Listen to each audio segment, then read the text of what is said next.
গত 3 থেকে 4 দিন আগে সাকিন এন্টারপ্রাইজের জালাল মনে হয় আল সাকিনের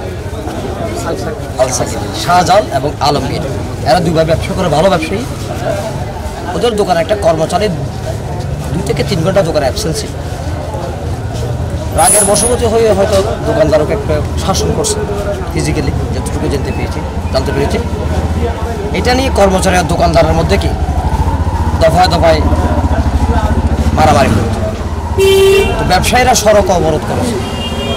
তো নিউজটা হওয়া দরকার ছিল দোকান মালিক এবং কর্মচারীর সাথে 2 দফা মারামারির পরে সড়ক অবরোধ ব্যবসায়ীদের। আপনি আবার খেয়াল করবেন, আলমগীর এবং শাহজাহান 2 জন ব্যবসায়ী এদের কর্মচারীর সাথে সৃষ্ট ঘটনায় নিউজটা একবার না নিউজ হোক, যেহেতু সড়ক অবরোধ হয়েছে, সড়ক অবরোধ হয়ে ওনারা প্রতিবাদ করেছে, অবরোধ করে। নিউজটা হওয়া উচিত ছিল অ্যাবসোলিউটলি রিয়েল নিউজ। দোকান কর্মচারী এবং মালিকের সাথে সংঘর্ষে ব্যবসায়ীদের সড়ক অবরোধ, লেট দেন ফিনিশ, সত্য নিউজটা হলো। এখন এটার ভিডিও ফুটেজটা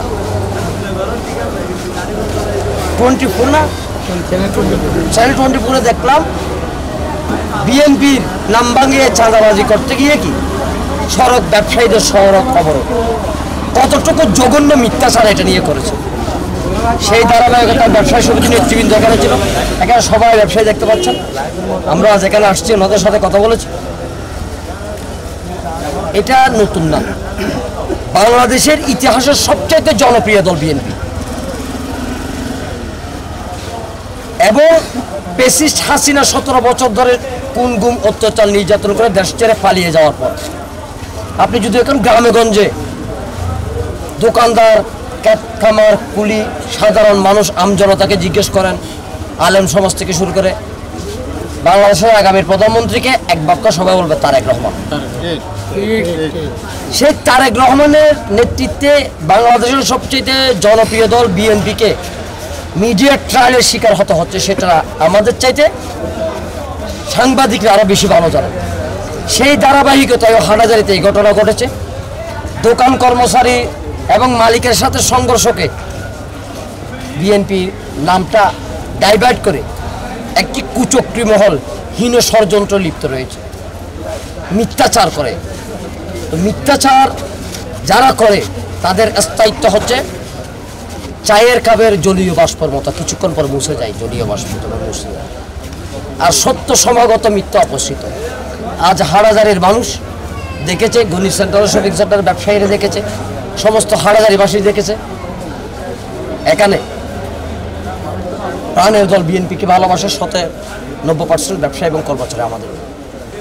ওনারাও মর্মাহত, ওনারা আমাদেরকে বলেছে আপনারা একটু আসেন, একটু খোলাসা করেন। আমাদের দলের বিরুদ্ধে এইভাবে অপপ্রচার চলছে।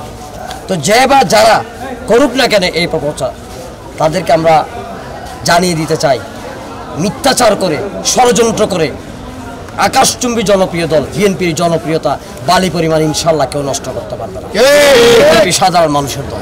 এই যে বললাম, আপনার প্রশ্নটা এখন বিএনপির দিকে। এখন 5 তারিখের পরে বাংলাদেশের কোন রাজনৈতিক দলের প্রধান বলেছে, আমি ফ্যাসিস্টকে বারবার ফ্যাসিস্ট বলতে চাই না, বাংলাদেশের কোন রাজনৈতিক দলের প্রধান বলেছেন আমরা ক্ষমা করে দিতে চাই? ওই দলকে তো আপনি আরো ভালো করে জানান। তাহলে আওয়ামী লীগকে পুনর্বাসন করার জন্য কারা এজেন্ডা নিয়েছে?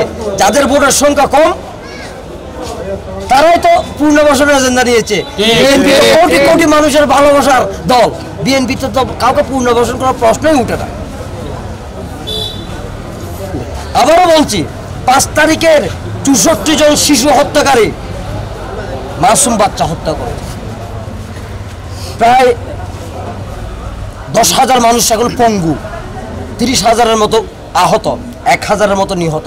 যারা লাশের রক্তের উপর দাঁড়িয়ে পুনর্বাসন করাতে চায়, ক্ষমা করে দিতে চায়, ফ্যাসিস্ট বলতে চায় না, রিয়েল পলিটিক্স না করে আর্টিফিশিয়াল পলিটিক্স করে, ড্রামা পলিটিক্স করে, হুমায়ুন আহমেদের নাটকের মতো আপনার পলিটিক্সকে যেমন ইচ্ছা তেমন করে করতে চায়, সেই সমস্ত যারা রাজনীতিবিদ সারা বাংলাদেশে কারা প্রথমে পুনর্বাসন করতে চেয়েছিল আমাদের চাইতে চ্যানেল 24 দেশ আপনারা ভালো জানেন।